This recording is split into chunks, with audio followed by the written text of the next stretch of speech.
El título del mensaje es ¿a quién sirves? ¿A Dios o al diablo? Y dice Juan 5:43, yo he venido en nombre de mi Padre y ustedes no me reciben. Si otro viene en su propio nombre, a ese recibirán. ¿Quién es ese otro que viene en su propio nombre y que los judíos van a recibir como el verdadero Mesías? El anticristo. La palabra otro que utiliza Jesús en el original es aios, que significa otro de la misma clase o del mismo género. A diferencia de heteros, que significa uno de una clase diferente.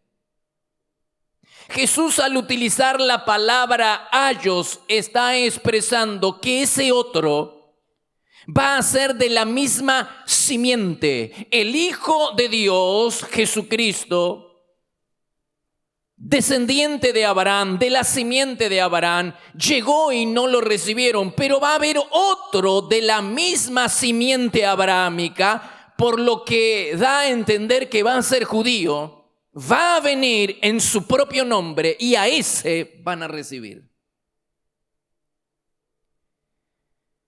El anticristo va a ser el hijo de Satanás. Recuerden que el anticristo todavía no se ha manifestado, pero el espíritu del anticristo ya está operando en este tiempo. Según la Biblia, el anticristo va a ser el hijo de Satanás. Ahora, que Satanás tenga un hijo no debería sorprendernos. Pues el diablo es un imitador consumado. Y el gran éxito que tiene el diablo radica en su habilidad para imitar todo lo que hace Dios. Por ejemplo, la Biblia dice que Jesús era hombre. El anticristo también va a ser un hombre. Según la Biblia, va a ser hombre de pecado. En 2 Tesalonicenses 2:3. Pero Cristo era más que un hombre. Cristo era el Hijo de Dios. Pues el anticristo va a ser más que un hombre, va a ser un superhombre. Va a ser el hijo de Satanás. Según la Biblia, Cristo era judío. Romanos 1:3 dice que él era judío. El anticristo también va a ser judío. El ministerio público de Jesús se limitó a 3 años y medio, pues el ministerio final del anticristo también se limitará a 3 años y medio. Dice en la Biblia que Jesús obró milagros. Hechos, capítulo 2, versículo 22.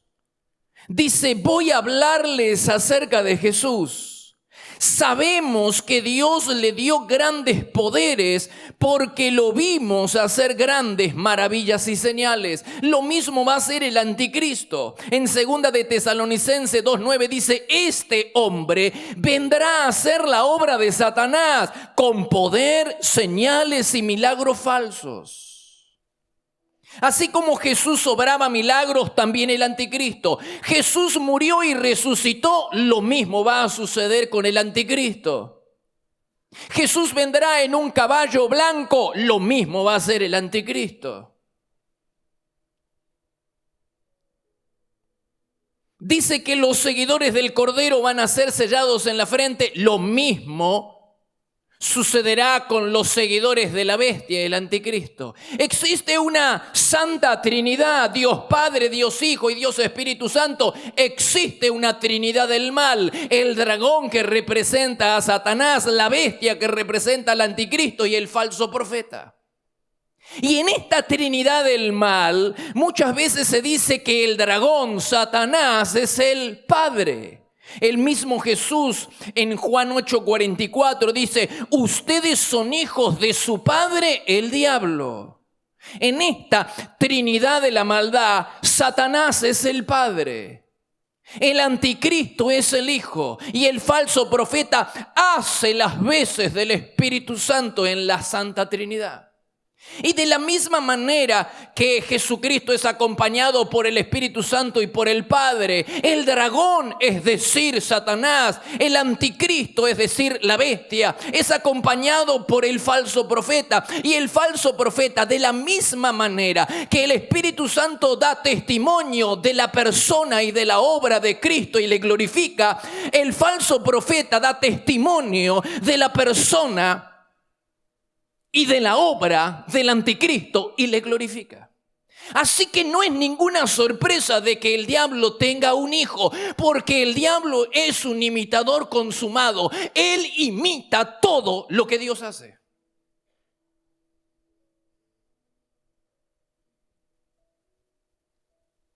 Por eso es que también existe una congregación de Satanás. No estoy hablando de una iglesia satánica, porque nadie entra engañado a una iglesia satánica. Una iglesia cuyo cartel afuera dice iglesia de Satanás, nadie entra a menos que sepa que vas a ir a adorar a Satanás. Pero ¿qué diferencia hay con aquel lugar en cuyo frente hay un cartel que dice iglesia cristiana, pero adentro, en lugar de servirse a Dios, se sirve a Satanás? Pues la Biblia dice en Apocalipsis que Satanás también tiene su propia congregación, su propia iglesia. No debería sorprendernos para nada de que Satanás tenga un hijo y su hijo será el anticristo. ¿Te cuesta creerlo todavía? Entonces, escuchan lo que Jesús le dijo a la serpiente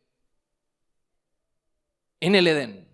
Dice Génesis capítulo 3, verso 15: y pondré enemistad entre ti y la mujer. ¿A quién se dirigía Dios? A Satanás.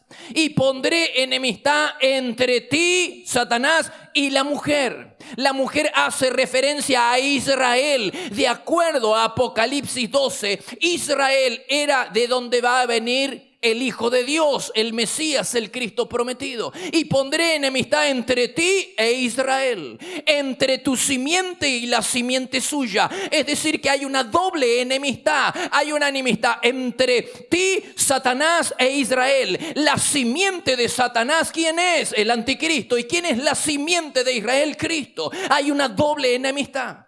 Y pondré enemistad entre ti y la mujer, entre tu simiente y la simiente suya. Esta te herirá en la cabeza y tú le herirás en el calcañar. El golpe de Cristo va a ser mortal. El golpe de la serpiente es un golpe que produce dolor, pero no produce muerte. Es decir, Dios está diciendo que hay una simiente, que la simiente de la vieja serpiente es el anticristo. El mismo Dios está diciendo que la simiente real y literal de Satanás va a ser el anticristo, el hijo de Satanás. Te esperamos para adorar a Dios en cualquiera de nuestras reuniones, los martes a las 20:30 horas, los domingos por la mañana a las 9 y 11 horas y por la tarde a las 18 y 20 horas. Para vivir un tiempo diferente donde el poder y la gloria de Dios se pueden disfrutar en libertad. Todos los martes a las 6 de la mañana le entregamos lo primero a Dios. Nos reunimos a orar buscando su presencia y a tener la palabra de aliento para comenzar el día bendecido. La presencia de Dios se vive en este lugar. Podés visitarnos personalmente en Avenida Castelli 314, Resistencia, Chaco, Argentina. O bien, ver nuestras reuniones en línea en iglesiadelaciudad.com.ar. También podés seguirnos en Facebook, Iglesia de la Ciudad. Por consejería telefónica podés llamarnos al 0362 443 8000.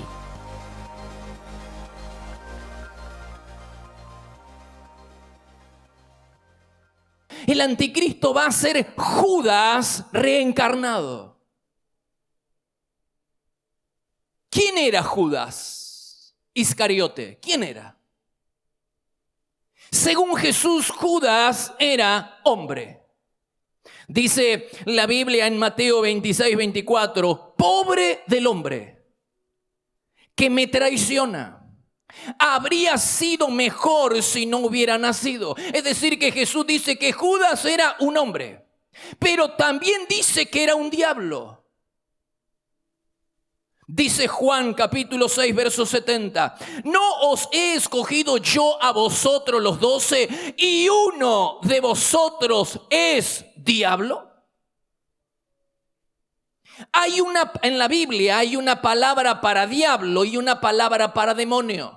En la Biblia hay muchos demonios, pero hay un solo diablo. Y nunca se aplica la palabra diablo, sino solamente a Satanás. Cada vez que aparece en el original la palabra diablo es para aplicarlo a Satanás. Muchos demonios, pero un solo diablo. Es decir, entonces que Judas es el diablo encarnado. Así de la misma manera que el Señor Jesús es Dios encarnado. Dios se encarnó en Jesús y el diablo se encarnó en Judas. Eso es lo que dice Jesús y yo le voy a creer. Pues él dijo, él es diablo. Uno de ustedes es diablo. No dijo demonio, dijo diablo. Judas era el diablo encarnado. Lo dijo Jesús. Ahora, ¿cómo llegamos a la conclusión de que el anticristo va a ser el diablo encarnado? ¿Cómo llegamos a la conclusión de que el anticristo y el Judas son la misma persona? Porque Jesús dijo que Judas, además de ser diablo, era el hijo de perdición. Dice la Biblia, en Juan capítulo 17, versículo 12, a los que me diste, yo los guardé, y ninguno de ellos se perdió, sino el hijo de perdición. No dice un hijo de perdición, dice el hijo de perdición. Y esta expresión, el hijo de perdición, aparece solamente 2 veces en la Biblia. Una aplicada a Judas y la otra aplicada al anticristo. Segunda de Tesalonicenses capítulo 2 verso 3, Pablo dice que el anticristo será el hijo de perdición. Las únicas 2 veces que aparecen en la Biblia esta expresión, el hijo de perdición, se aplica a Judas y al anticristo, por lo que llegamos a la conclusión de que es la misma persona. ¿A qué conclusión puede llegar un lector de la Biblia sencillo y sin prejuicio? Ahora, de la misma manera que Dios se encarnó en Cristo, Satanás se encarnó en Judas. Sabemos que Cristo está a la derecha de Dios Padre, pero ¿dónde está Judas hoy en día? ¿Dónde vive hoy en día Judas? ¿A dónde fue? Al abismo. ¿Y cómo lo sabemos? Pues la Biblia dice que el anticristo, que es el Judas reencarnado, viene de allí, viene del abismo. Apocalipsis capítulo 11, verso 7 dice que sube del abismo. ¿Y qué es el abismo en la Biblia? ¿Qué es el Hades? ¿Qué es el lago de fuego? ¿Qué es el Seol? Expliqué alguna de estas cosas ya en un mensaje anterior, pero no les expliqué qué es el abismo. El abismo es el lugar o la prisión en la que están detenidos muchos espíritus demoníacos. No todos, porque muchos andan dando vuelta por acá, acompañando a Satanás, molestándonos, perturbándonos, haciendo lo imposible para que nosotros no tengamos comunión con Dios. Pero hay muchos espíritus demoníacos que hoy están detenidos en una prisión que se llama abismo. ¿Te acuerdas cuando la legión de demonios que estaban en el Gadareno y Jesús le decía que saliera? Ellos le pedían, le rogaban a Jesús que no los enviara ¿a dónde? al abismo. Lucas capítulo 8, verso 31, que no los mandase ir ¿a dónde? Al abismo. El abismo es el lugar donde está hoy el anticristo, porque dice que de ahí va a venir. Y el abismo va a ser el lugar donde Dios va a encadenar a Satanás durante 1000 años y lo va a mandar al abismo. Además del anticristo se habla de aquel que es el ángel del pozo del abismo, porque la residencia de hoy en día del anticristo está en el abismo. Y de ahí va a venir. El abismo no es el Hades. Yo les expliqué que el Hades es el lugar en el cual las almas de los seres que murieron sin Cristo en el corazón, de las almas de las personas perdidas, están siendo atormentadas para siempre en el Hades. Aunque el Hades dejará de existir y todas las personas que hoy están en el Hades irán al lago de fuego, donde va a ir Satanás, donde va a ir el anticristo, la bestia y el falso profeta. Pero eso sucederá después, dice Apocalipsis capítulo 20, verso 14. Y la muerte y el Hades fueron lanzados al lago de fuego. Eso al final de los tiempos, entonces el Hades, donde hoy están las personas, las almas de aquellas personas que murieron sin Cristo, están siendo atormentadas, irán a parar al lago de fuego. Abismo, Hades, lago de fuego, todo diferente. Ahora la gran pregunta que yo quiero contestar en esta mañana es: ¿cómo llegó el anticristo al abismo? Dice que el anticristo sube del abismo. ¿Cuándo se fue al abismo? Cuando Judas Iscariote murió. Pues la Biblia dice que cuando Judas Iscariote murió, se fue a su propio lugar.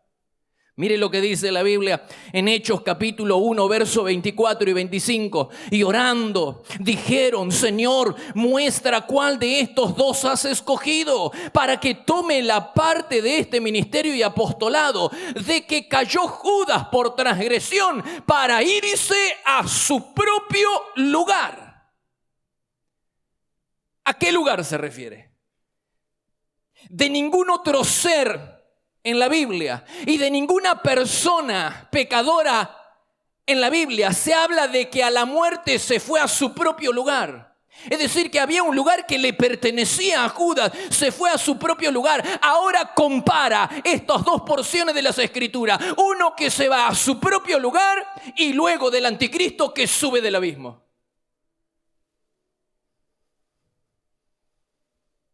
Da toda la sensación de que el anticristo, el Judas reencarnado, hoy está en el abismo y de ahí subirá para manifestarse al mundo entero. El Judas reencarnado. Así, de la misma manera en que Dios se encarnó en Jesús, el diablo se encarnó en Judas. Y hoy Judas está allí y el anticristo subirá de allí, el hijo de Satanás. Con respecto a Judas, tengo algunas preguntas. ¿Por qué traicionó a Jesús? Si él no estaba de acuerdo con Jesús, ¿por qué se quedó a su lado?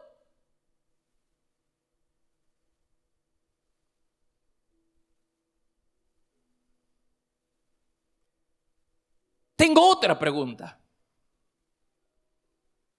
¿Por qué lo escogió Jesús para ser uno de sus apóstoles si sabía que lo iba a traicionar? ¿Y cómo es posible que este Judas haya engañado a todos todo el tiempo? Menos a Jesús, que él sabía que era diablo. Los engañó a todos. Aun cuando Jesús le dijo a los discípulos: uno de ustedes me va a traicionar, nadie sospechó de Judas. ¿Cómo hizo para engañarlos? Pero la gran pregunta que me hago, todas esas son buenas preguntas, pero la gran pregunta es: ¿qué vio Satanás en Judas para que llegara a ser un instrumento tan útil en las manos de él? ¿Qué vio Satanás en Judas para que se convirtiera en un instrumento tan útil en sus manos? Yo he arribado a mi propia conclusión. Y déjeme que la comparta. La Biblia dice que cuando Jesús escogió a Judas, no era traidor. La Biblia dice en Lucas 6:16, el que llegó a ser el traidor. No lo era cuando Jesús lo escogió. ¿Y qué era? Ladrón. Dice que él robaba de la tesorería. Y nadie sabía, excepto Jesús. No era traidor, era ladrón. ¿Y ladrón por qué? ¿Y por qué se quedó al lado de Jesús? Posiblemente por la avaricia. Tenía asegurado el futuro económico.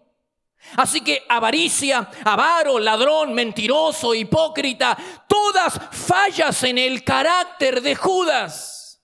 Puertas abiertas por donde Satanás fue metiéndose y tomando control paso a paso de su vida.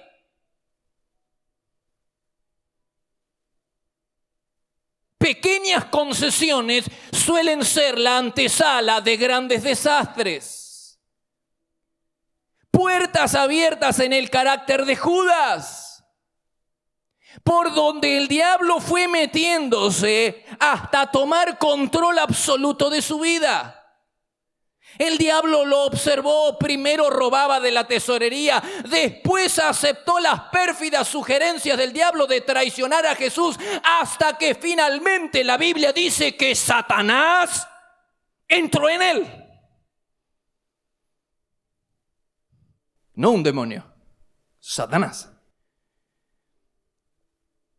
Juan capítulo 13, verso 2 dice que Satanás entró en él. En Juan 13, 27 quiero decir, después del bocado Satanás entró en él. En cada instancia Judas tenía la opción de rechazar o aceptar las pérfidas sugerencias del diablo. Es decir, en cada instancia Judas era libre, por tanto responsable de sus actos. Él tenía la posibilidad de rechazar el consejo del diablo o de aceptarlo. Tal cual nosotros todos los días tenemos la misma posibilidad de aceptar lo que el diablo nos dice o de rechazar lo que el diablo nos dice. Una noche en su presencia te brinda los principios espirituales para atraer la presencia de Dios y vivir bajo cielos abiertos. Lo que no ocurrió en años puede suceder en un día. La clave está en la presencia de Dios. Adquirí este y otros libros en www.placeresperfectos.com.ar.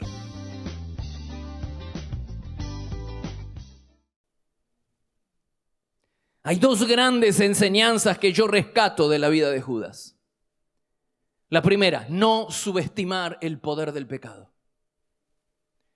Hermanos, si nosotros, si nuestros ojos se abrieran espiritualmente, veríamos a Satanás a nuestro lado, a los demonios rondar, porque Él nos está observando.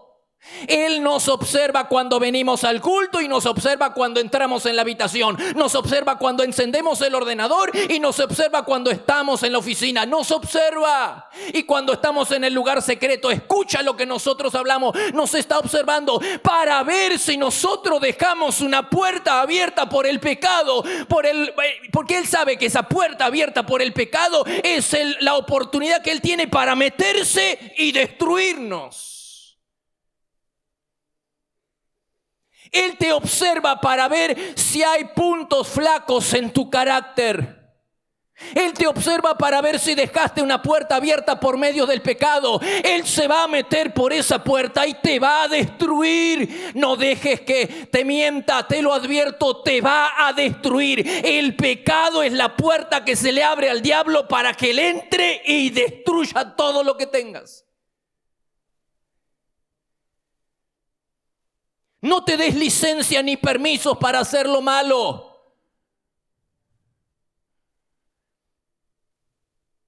No apañes ni protejas el pecado en tu vida o en la de aquellas que están debajo de tu autoridad.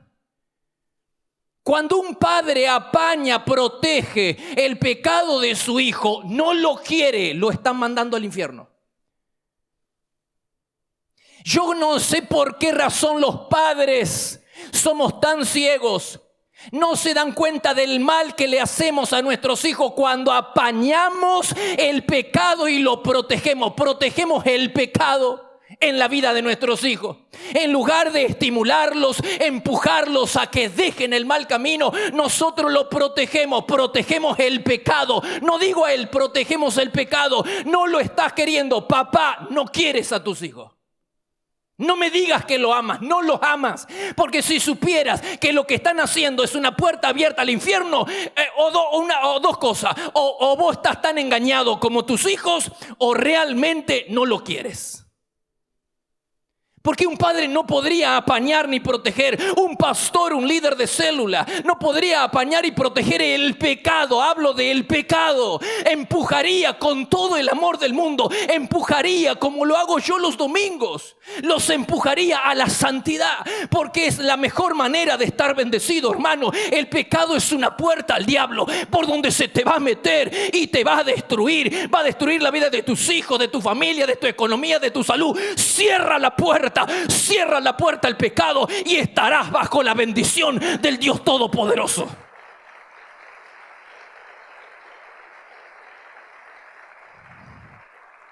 Así que así como hay padres que protegen el pecado en la vida de sus hijos, hay personas que protegen el pecado en su propia vida. Y se ofenden cuando alguien con autoridad espiritual y que con amor le muestra que hay algo que no está bien. Se ofenden y se excusan. Todos nosotros, yo también, nos excusamos del pecado que hay en nuestro corazón, hermano. Hay que cerrar esa puerta. El diablo te vigila como vigiló. No subestimemos el poder del pecado. La lección más grande que yo aprendo de la vida de Judas es que este hombre tan bendecido dejaba puertas abiertas por donde el diablo se metió y lo destruyó para siempre. El pecado tiene el poder de destruirte en las llamas del infierno. El pecado no solo te destruye acá, te destruye allá. Cerrá la puerta al pecado.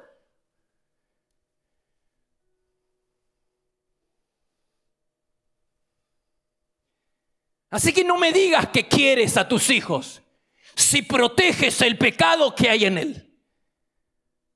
No me diga el pastor que quiere a su congregación o que el líder de célula quiere realmente, porque como no lo quiere, que siga adelante y se estampe contra la pared. Hay un precio que pagar, ¿verdad?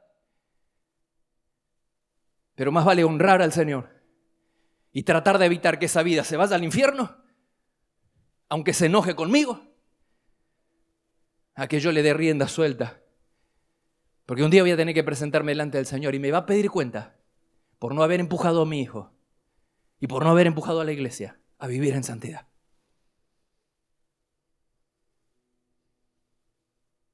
Así que cuando protegemos a nuestros hijos, el pecado de nuestros hijos, no le hacemos ningún bien.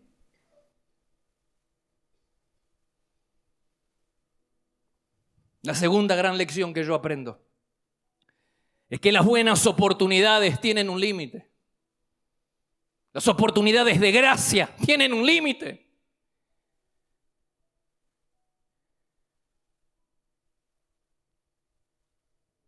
Judas tuvo muchas buenas oportunidades, pero las despilfarró a todas. Jesús le brindó su amistad por 3 años y medio. Le dio el poder para sanar enfermos y liberar endemoniados. Le lavó los pies, mojó pan en el plato y se lo dio en la boca en señal de respeto y compañerismo.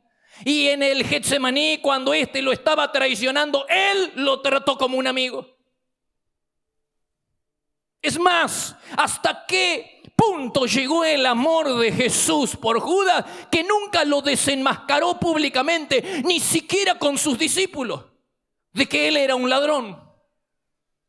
Pero cuanto más amor recibía, más insensible se volvía. ¿Cómo puede ser que una persona tan bendecida como fue Judas haya desperdiciado tantas oportunidades de gracia? Y yo me pregunto lo mismo con nosotros. ¿Cómo es posible? ¿O acaso Dios nos ama menos que a Judas? ¿O acaso nosotros tenemos menos oportunidades de gracia que las que tuvo Judas? ¿O acaso el Señor no nos da también a nosotros las mismas oportunidades para que lo sigamos, para que seamos su discípulo? Pero de la misma manera en la que Él despilfarró tanto tiempo de gracia, así nosotros me temo que nosotros también cometemos el mismo error. Pero hermanos, aprendamos de los errores ajenos. Judas, el tiempo de gracia tuvo un final.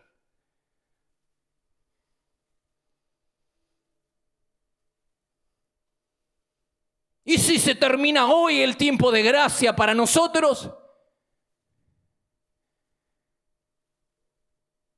aceptando la voz del diablo de que arreglemos cuenta mañana, sabiendo que cuanto más tolerantes seamos con el pecado, sabemos que al final del día le vamos a dar el indulto total al pecado. El diablo trata de dilatar, que arregles cuentas con Dios mañana. Él trata de dilatar. Sigue adelante, prueba un bocado más, sigue adelante, toma un trago más, sigue adelante, sabiendo que al final le vamos a dar el indulto al pecado. Pero aprendamos de los errores de los demás. Aprendamos del error de Judas. El tiempo de gracia terminó.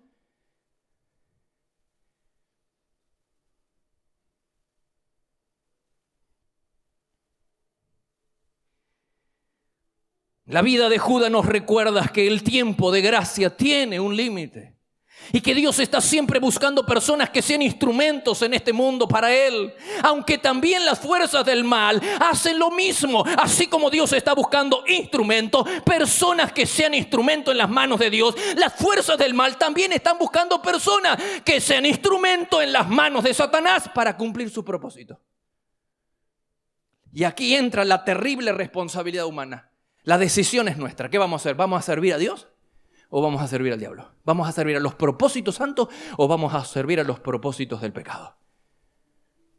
De la misma manera que que Judas tuvo la oportunidad a cada paso, a cada instancia, él tuvo la posibilidad de aceptar o rechazar el consejo que el diablo le daba. Él fue plenamente responsable de los actos que hacía. De la misma manera nosotros, Dios está buscando instrumentos, personas que sean instrumentos para el bien, instrumento en las manos del Señor, para bendición de la humanidad. Pero las fuerzas del mal también están buscando. Hoy en día también está buscando. Y está buscando dentro de la iglesia. Como buscaba entre los discípulos de Jesús.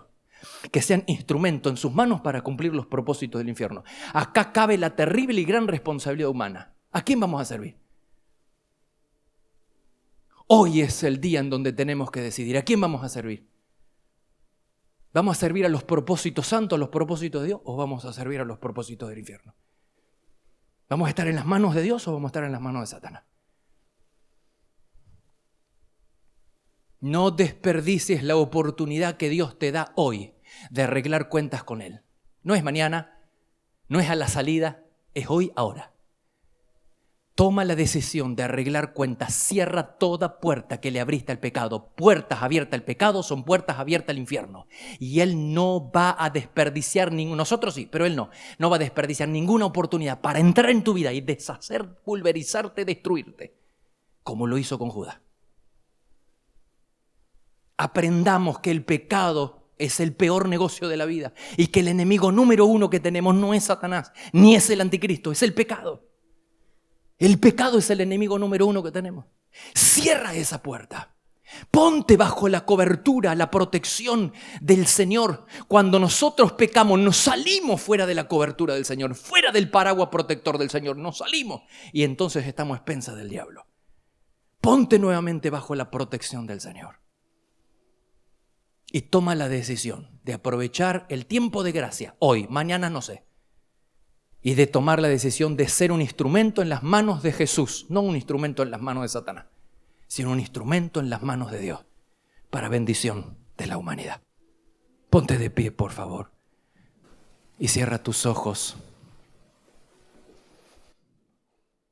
Quiero invitar a aquellas personas que en esta mañana, no importa si estás por primera vez o hace 15 años que venís, si hay cuentas pendientes con el Señor, te animo a que las saldes. Si hay puertas abiertas al pecado, te animo a que las cierres. A que pongas el pecado predilecto. ¿Cuál es tu pecado predilecto? ¿Cuál es? ¿Cuál es tu pecado favorito? Llévalo al monte como Abraham llevó a su hijo. Levanta el cuchillo y clávalo. Clava ese pecado en el altar del sacrificio a Dios. No le perdones. La carne va a chillar y rugir. Mientras tú lleves a la carne y lleves al pecado al altar del sacrificio, él va a rugir y va a chillar. No perdones el pecado que te está llevando a la condenación, que le está abriendo una puerta al diablo. No perdones el pecado, sacrifícalo, atraviésalo.